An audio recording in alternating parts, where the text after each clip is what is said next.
I want you to picture something with me for a second.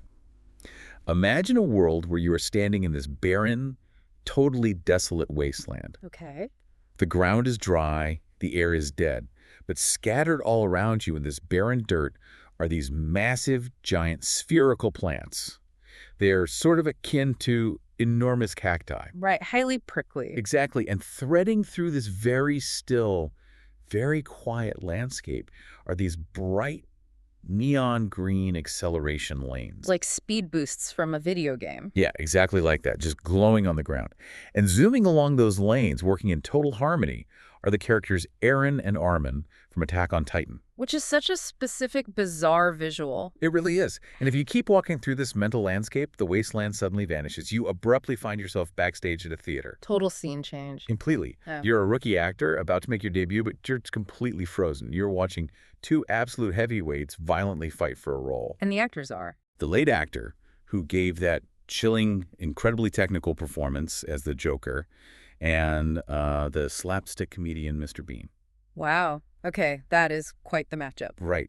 And if that wasn't enough to make your brain completely short-circuit, just around the corner from that stage is a beautiful, high-ceilinged house where someone is attempting to do their laundry. Doing laundry in a theater. Well, just around the corner from it. But instead of just walking over and picking up the clothes, they are standing outside in a parking lot. They're holding this massive, unwieldy wooden stick, desperately poking at garments hanging 4 meters in the air. Just slowly driving themselves insane with the effort. Exactly. Now, if you're listening to this and thinking that it sounds like the most absurd, chaotic fever dream imaginable, well, you are exactly right. It is quite literally a dream. But as we are going to explore today, it is anything but random noise. No, not at all.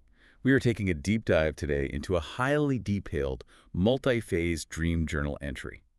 And we aren't just looking at the dream itself. We actually have a deeply probing clinical analysis of this exact dream. Yeah, it's titled The Discrepancy Between Words and Actions and Role Conflict in Psychodynamics.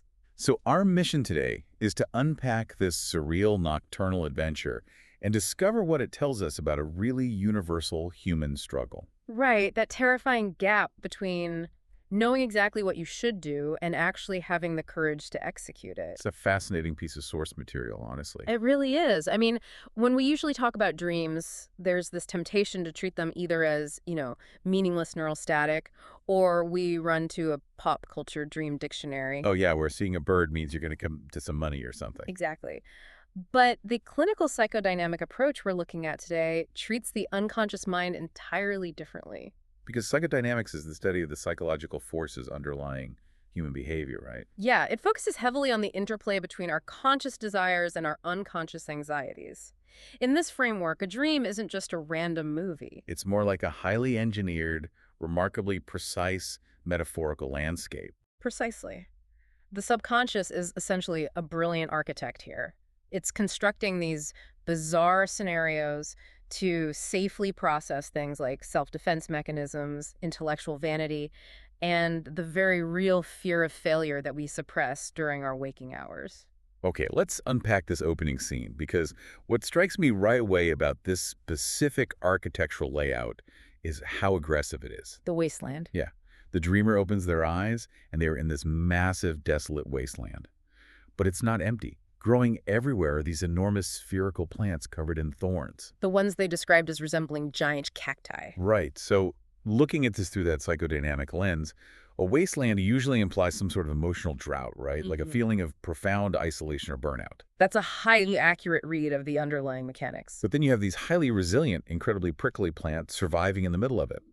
Is it fair to look at these cacti as a physical manifestation of a massive avoidant defense mechanism? Oh, absolutely. Like the dreamer is surviving, but they're ensuring absolutely nothing can get close to them. You hit the nail on the head. I mean, in clinical psychology, when we look at environments constructed by the subconscious, a desert represents a foundational sense of emotional starvation. So the soil literally lacks the nutrients required for organic, healthy growth. Exactly. But regarding the cactus, think about what a cactus is. It's an evolutionary marvel designed to survive the harshest possible conditions. Right, it hoards water internally. Yes, and it coats itself in biological armor to ensure nothing can tap into its reserves. So when we map this onto human psychology, We're looking at a personality structure that has developed incredible mental toughness and resilience. They know how to endure hardship. They do, but that survival comes at a severe cost. The thorns represent a hostile, prickly perimeter. The psychological term for this is often tied to avoidant attachment styles. Or hyperindependence as a trauma response, maybe. Spot on.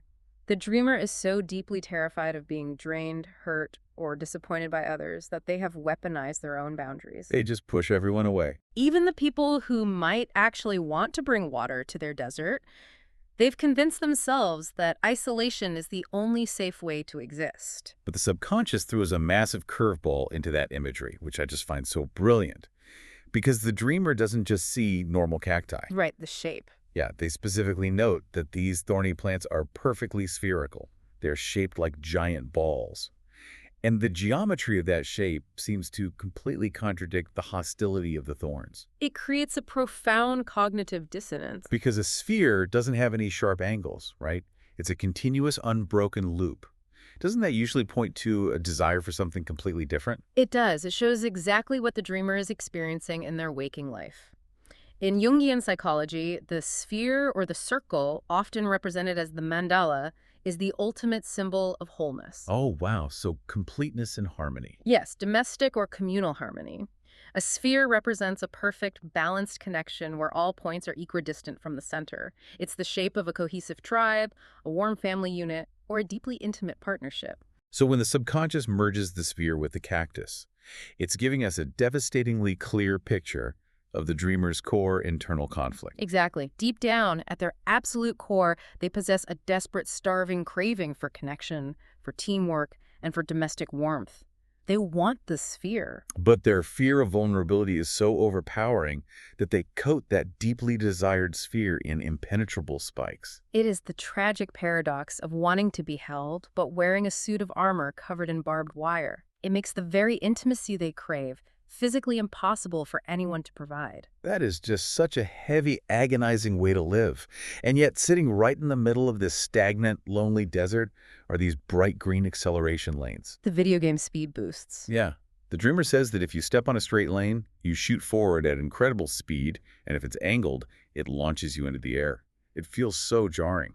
It really is a stark contrast. You have this deep, slow, evolutionary pain, represented by the desert, and then you have this neon-colored demand for instant gratification. It's like wanting to build a skyscraper in a desert, but instead of laying a foundation, you just want to take a massive trampoline straight to the penthouse. That analogy captures the exact neurological loop at play here. These speed lanes represent a deep-seated impatience. An overwhelming desire to just bypass the uncomfortable stuff. Exactly, the foundational work of emotional healing and skill building.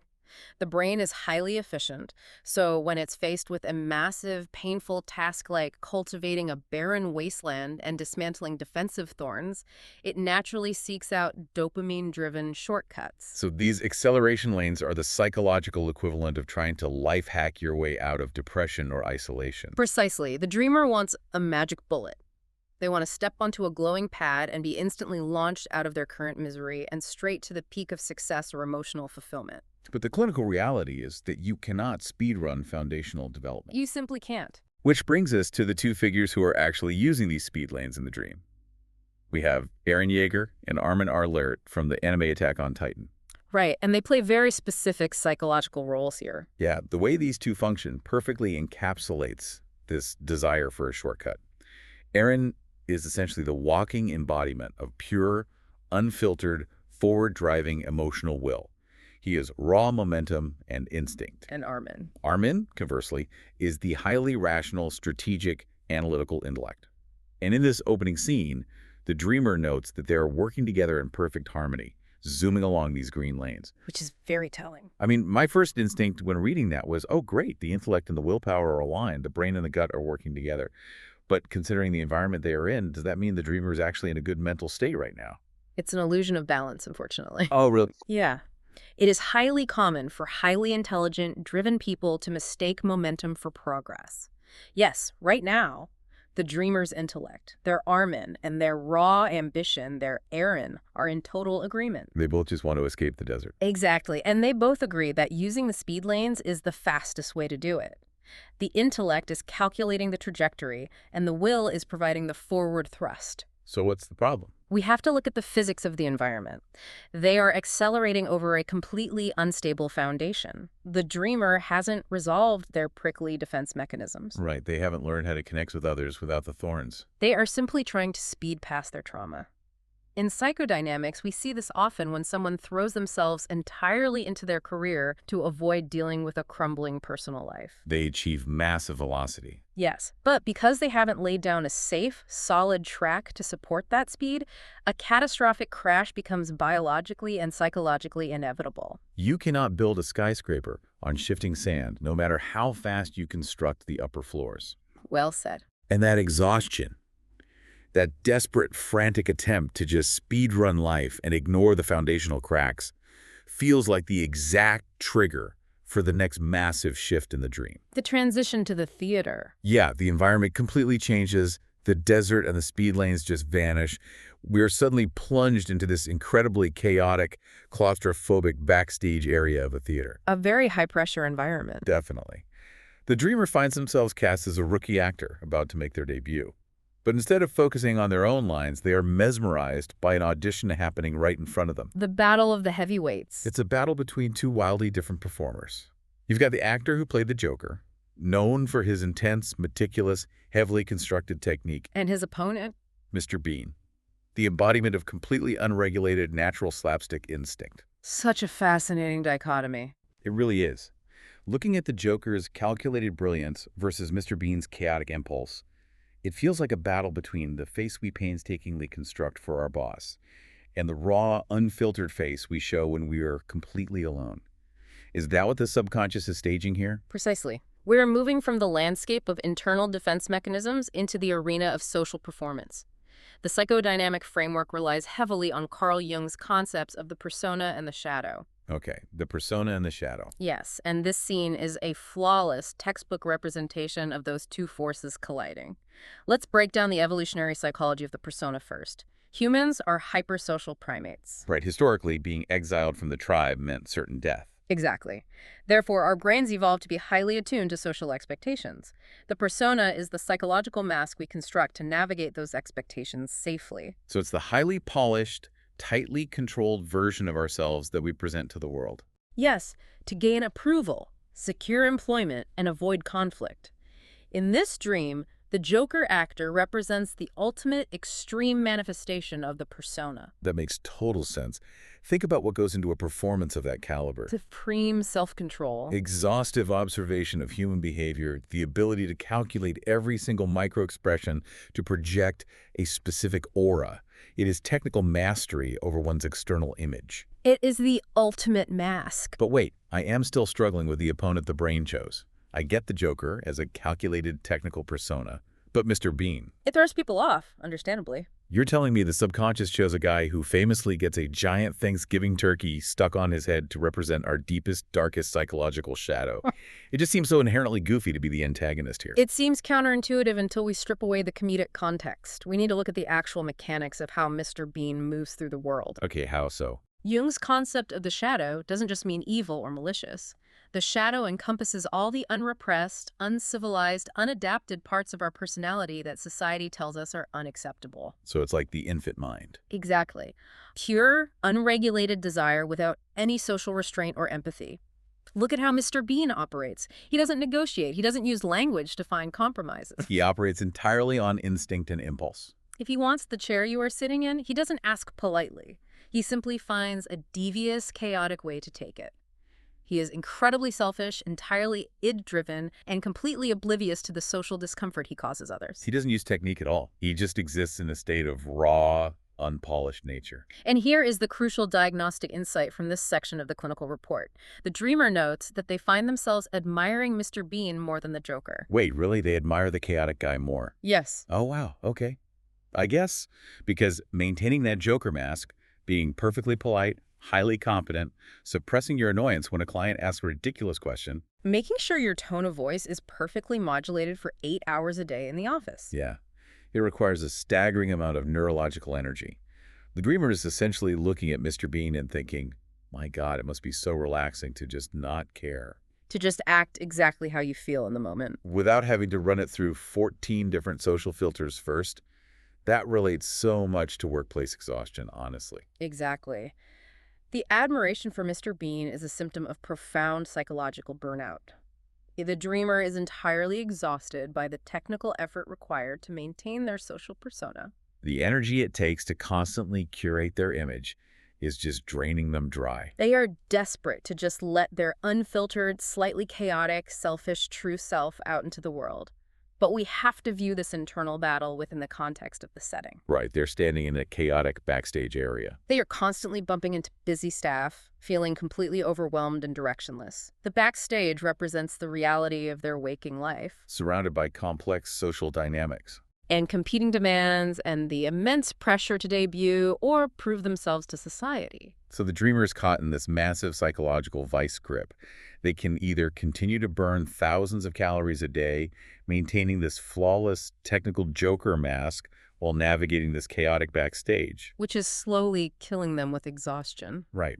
Or they can give in to the Mr. Bean instinct, drop the mask, and just operate purely on selfish impulse, which might feel like a relief for 5 minutes. But in a highly complex, chaotic social environment, acting like Mr. Bean is going to destroy your career and alienate everyone around you. That is the exact trap. Relying solely on raw impulse and innate talent while ignoring social structure and technique in a chaotic environment is a recipe for absolute disaster. The dreamer wants the applause of the debut, but they deeply resent the structured, exhausting effort required to navigate the backstage respectfully. It is a continuation of the same theme we saw with the green speed lanes. They want the result, the stardom, the connection, and the success, but they are desperately looking for a way to bypass the exhausting process of getting there. And when the brain is that fried from the exhaustion of social performance, when it is that burned out from the friction between the persona and the shadow, it starts looking for completely unhinged shortcuts in basic daily tasks. Which perfectly explains the next phase of the dream. Yeah, the completely insane way this dreamer tries to do their laundry. We shift away from the theater and into a purely domestic environment. A beautiful, high-ceilinged house. Right, a house that the dreamer specifically picked out for a friend, but the friend wants to move out. And when the dreamer asks why, the friend points to the absolute nightmare that is the laundry routine. And this routine is incredibly specific. It's wild. To get clothes hanging on the second floor balcony, they don't just open the sliding glass door and grab them. Instead, they walk all the way down the stairs to the first floor, exit the house, and walk out into the parking lot. All the way outside. Yes. Then they find a massive, incredibly long wooden stick and physically reach up to the second floor balcony to poke the clothes off the line so they fall to the floor. And it doesn't stop there. No.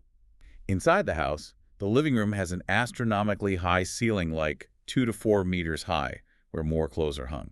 And again, the friend uses this giant stick from the ground floor to poke at them. It's a deeply frustrating physics puzzle. Here's where it gets really interesting, though.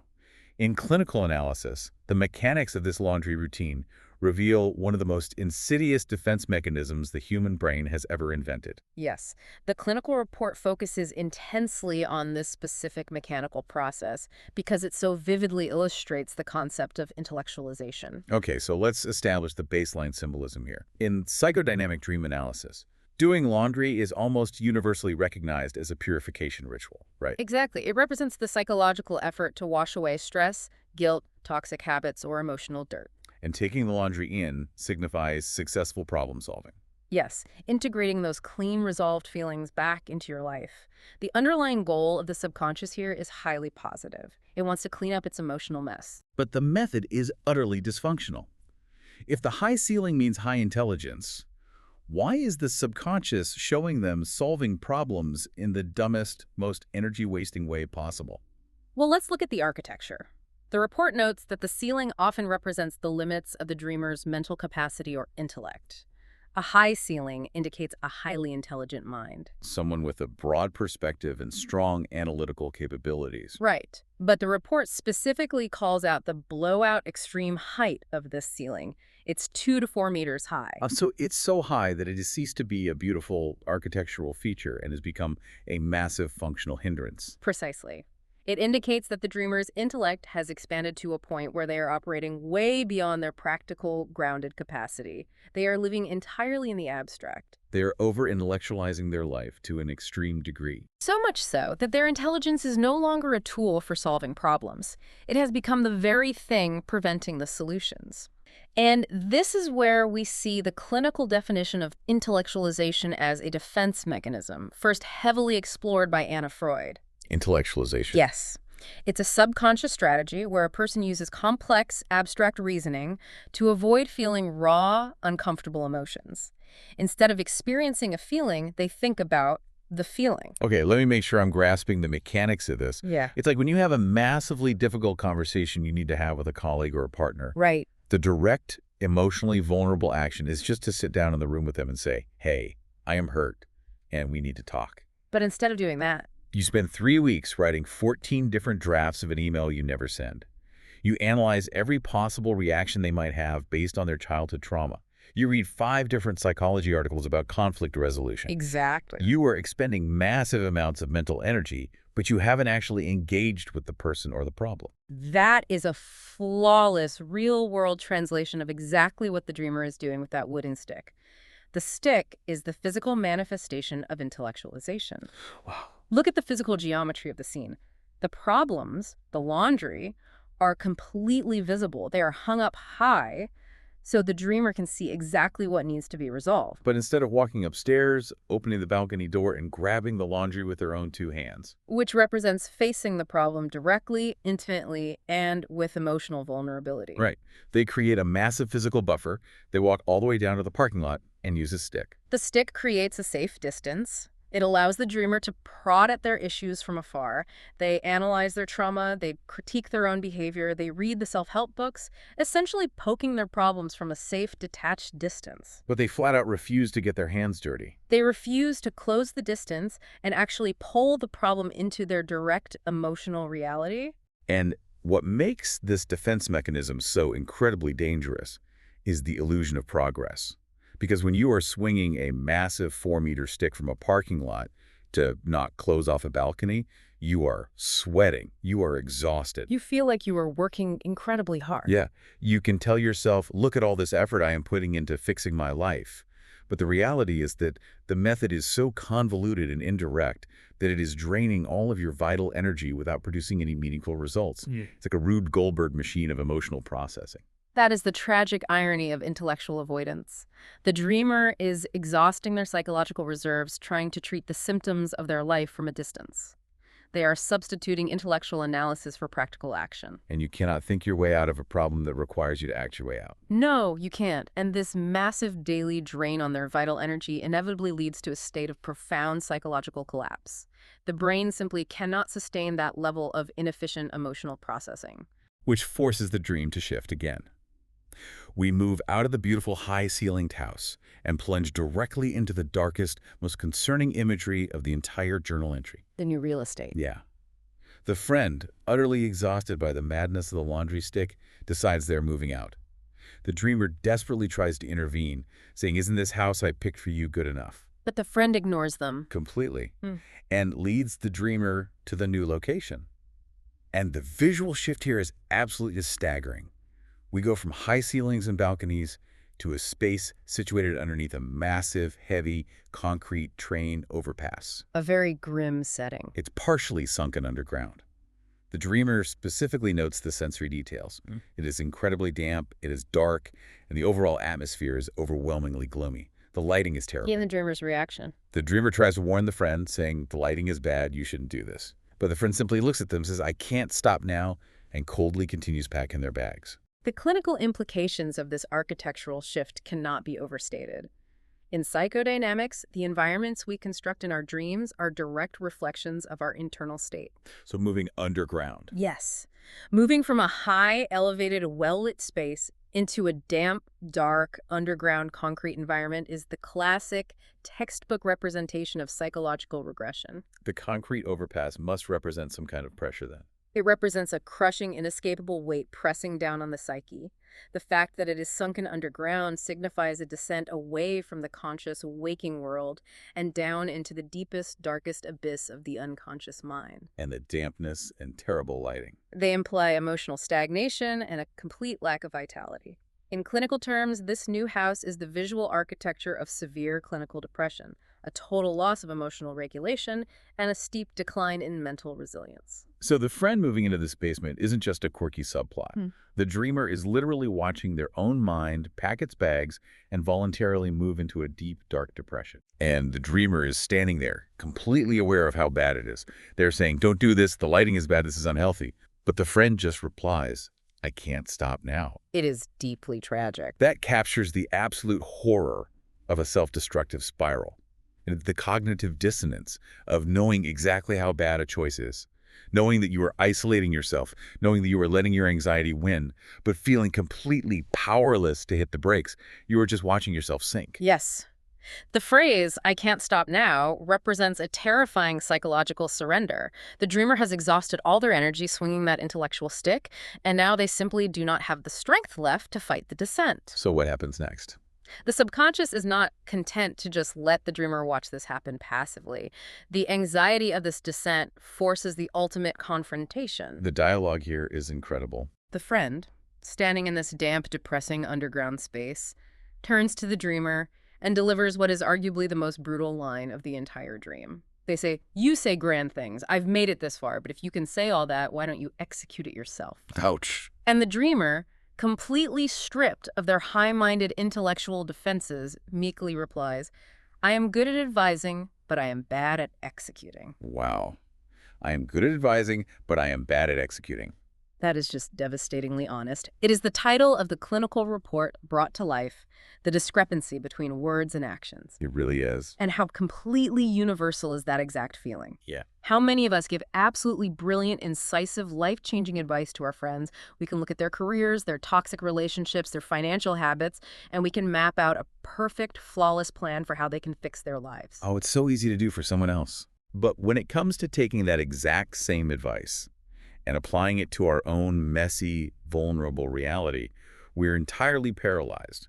We know the theory, but we cannot execute the practice. Is the friend actually the dreamer's inner voice finally calling them out on their hypocrisy? In psychoanalysis, we refer to this specific kind of interaction as an oracle dream. An oracle dream. Yes. It occurs when the noise of the subconscious strips away all metaphor and a dream character delivers a clear-cutting, undeniable truth directly to the dreamer's face.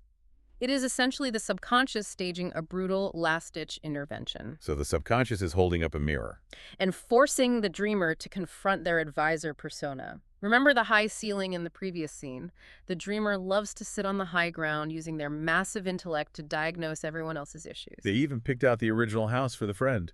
Exactly. It is easy and safe to be the architect of someone else's life. But when the friend asks, why don't you execute it yourself, they are piercing the veil of the dreamer's intellectualization. They're pointing out that having the blueprint doesn't build the house.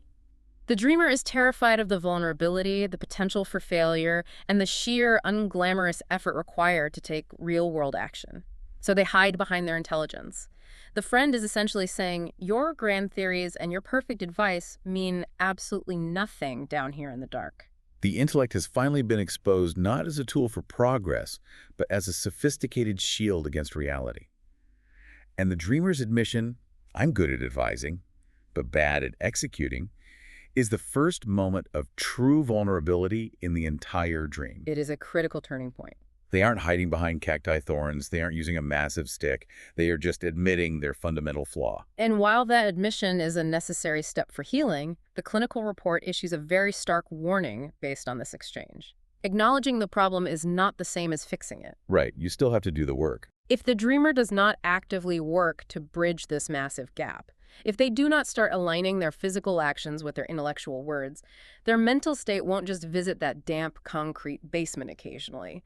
It will move in permanently. The intellectual avoidance of the laundry stick inevitably leads to the emotional rot of the underground. Precisely. And the subconscious, as brilliant and ruthless as it is, decides to provide one final, unforgettable visual metaphor to illustrate exactly what will happen if the dreamer ignores this warning. It shows them the terminal velocity of a mind where intellect and action are permanently divorced. We move out of the basement, and the dream forcefully returns to the elements from the very beginning. Back to the acceleration lanes. Yes, the neon green speed boosts. And we are back with our two Attack on Titan characters. Eren, the embodiment of raw instinct and will, and Armin, the embodiment of strategic intellect. But the environment has shifted again. Drastically. They are no longer zooming across a flat, empty wasteland. Now, they're using these massive speed boosts to attempt to scale a massive, sheer vertical castle wall. Which changes the stakes entirely. Scaling a wall in dream logic usually represents confronting a major life hurdle, right? Or striving for significant personal growth, or facing the ultimate execution test of one's abilities. That's correct. But as they are rushing up this vertical surface, a terrifying split occurs. Armin the brain, the strategist, the intellect, suddenly loses his grip. He literally confesses, I'm actually bad at riding these lanes, fails repeatedly, and plummets all the way down, hitting the ground. A total failure of the intellect. Meanwhile, Eren, the raw, unregulated emotional will, manages to summit the wall entirely alone. And the dream abruptly ends with Eren at the top, charging blindly and recklessly forward into battle without his partner. It's a shocking conclusion. So what does this all mean? Normally, if you wake up from a dream where you successfully climbed a massive wall, you'd feel like a champion. You overcame the obstacle. But reading the clinical analysis of the mechanics here, because the brain fell off and only the muscle made it to the top, this isn't a victory at all. This is a psychological horror story. It is the ultimate nightmare scenario for a highly intellectual person, and the report treats this final sequence with the utmost clinical concern. We have to contrast this with the opening scene. When they were in the wasteland. Right. In the wasteland, Armin and Eren were working together perfectly. Why? Because they were moving across a flat plane. There was no immediate pressure, no gravity, no real-world stakes. It was just the idea of moving fast. And the intellect loves the idea of progress. But scaling the vertical wall represents the intense, crushing pressure of execution. It is the transition from declarative knowledge, knowing that something must be done, to procedural knowledge, knowing how to physically do it under duress. And under the intense vertical pressure of actually practicing what they preach, the intellect fails. Armin says, I'm bad at riding these lanes. That echoes exactly what the dreamer just said in the basement. I am bad at executing. Armin is the guy with the massive laundry stick. He's phenomenal at theory, but the moment you ask him to grip the actual wall and pull his own weight, he chokes. Precisely. Armin, plummeting to the ground, signifies the complete collapse of the dreamer's intellect when forced into the arena of actual physical practice. It's the paralysis of analysis failing spectacularly in the real world. And hitting the ground is significant too, right? Highly significant. In dream analysis, falling and hitting the ground represents a severe threat to foundational life aspects. It can symbolize a collapse in financial stability, physical health, or a total devastating shattering of self-confidence. The intellect, which the dreamer relied on so heavily, has been broken by contact with reality. Which leaves us with Eren. And as you pointed out, Eren's summiting alone is the most severe warning of the entire report. But why is it so catastrophic for Eren to make it to the top by himself? He got over the wall, didn't he? He did, but we have to remember what Eren represents in this psychodynamic framework. He is pure blind impulse. He is the raw, unrefined energy of frustration, destruction, and unchecked forward momentum. So he needs Armin. Yes. When intellect Armin and action Eren are paired, you have a highly strategic, powerful, and effective force. The intellect sets the target, and the will provides the power to reach it. But without the restraining, guiding, rational influence of Armin, Eren's raw willpower becomes a massive danger to himself and everyone around him. So what is the report warning will happen in waking life? The report warns that this is the inevitable result of prolonged cognitive dissonance. If the dreamer keeps making excuses, if they keep retreating to their high ceilings, using their intellectual stick and saying, I'm just bad at executing, their internal frustration will eventually reach a boiling point. The pressure of unlived potential will become too much to bear. And then what? When that happens, the psyche will bypass the intellect entirely. The dreamer will simply snap. They will stop overthinking and allow pure, blind, destructive impulse to take the wheel. They will recklessly charge into danger, making highly impulsive, potentially ruinous life decisions simply because they are so desperately tired of being paralyzed. That makes terrifying sense. It's the snap effect. It is the person who spends 5 years deeply overanalyzing a terrible job. They make spreadsheets of pros and cons. They read books on career transitions. They talk to their therapist about the toxic culture. They are paralyzed by their own intellect. And then one day, The frustration boils over, the intellect falls off the wall, and the raw impulse takes over. They stand up in the middle of a Tuesday, scream at their boss, flip their desk, and quit with zero backup plan, no savings, and no idea what they're doing next. they finally executed an action, but because the intellect wasn't guiding it, it was entirely destructive. That is exactly the dynamic the dream is warning against. And this final image brings the entire clinical report into a unified, devastatingly clear diagnosis. Every single bizarre element we have discussed is connected by this central theme. The green speed lanes represent the impatient, desperate desire to skip the foundational work of emotional growth. The theater, the Joker, and Mr. Bean represents the exhausting, burnout-inducing conflict between maintaining a highly controlled social persona and the desire to surrender to unregulated shadow instincts. The massive laundry stick perfectly illustrates the trap of intellectualization, using high intelligence to distance oneself from the actual messy work of problem solving. And the damp underground basement is the looming threat of clinical depression caused by this prolonged inaction. It all culminates on that vertical castle wall. The dreamer possesses immense intelligence. They have the mental capacity to see the landscape of their life, to analyze their trauma, and to brilliantly advise others. But intellect without execution is not wisdom. It is just an elaborate, exhausting defense mechanism. The clinical prescription here is so urgent, the dreamer must stop observing their life from the safety of the high ceiling. They must put down the enormous indirect stick They must willingly enter the friction of the real world. and start doing the messy, unglamorous, highly vulnerable work of living before their frustrated, unregulated instincts take the wheel and drive them off a cliff. It is such a profound, staggering breakdown of human psychology. It truly is. We started this deep dive looking at what initially seemed like the most chaotic, nonsensical, random collection of images, a mishmash of anime characters, slapstick British comedy, and frustrating household chores.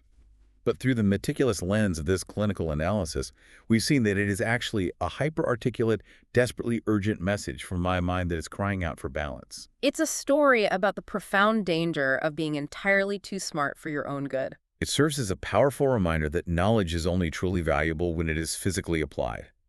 Endlessly analyzing your problems from a safe 4-meter distance doesn't make the problems disappear. It merely drains the vital energy you require to actually solve them. True, sustainable growth demands the courage to bring your intellect down to the ground floor, close the distance, and get your hands dirty. And that brings us to the end of our journey through the subconscious today. But before you go, I want to leave you with a final thought, a challenge for you to ponder on your own as you step away and go about your week. Turn the mirror around. Exactly. We spent all this time dissecting the dreamer's incredibly bizarre avoidance tactics. But let's look at you for a moment. Think about your own life. Look closely at your daily routines and your ongoing stressors. What is your version of the laundry stick? That's a real question. What is the problem, the difficult relationship, the career move, or the personal project that you are completely, thoroughly over-intellectualizing? What is the issue that you are reading endless articles about, asking for endless advice on, and analyzing from every conceivable angle simply because you are terrified of the vulnerability required to just walk over, grab the issue with your own two hands, and directly pull it down into reality? The subconscious keeps the score. It does. The longer you spend standing in the parking lot, safely poking at your life from a distance, the closer you get to packing your bags for that damp, dark basement. Put the stick down. Stop advising yourself and start executing. Go get your laundry.